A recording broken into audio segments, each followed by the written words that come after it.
Hello everyone, my name is Laveena and I work as an HR associate. I attended this financial freedom session by Dr. Maria Pramila, and before that, I was someone who knew how to earn money. I kept on earning and earning, and I never knew how to utilize my funds or how to make the one money that I earned profitable for me. And this is one thing that I learned from the session, which is very important.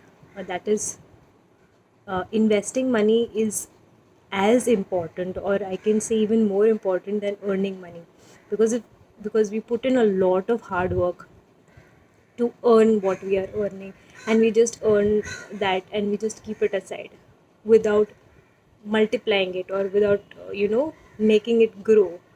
And I believe a man is successful only if he can multiply his the money that he has.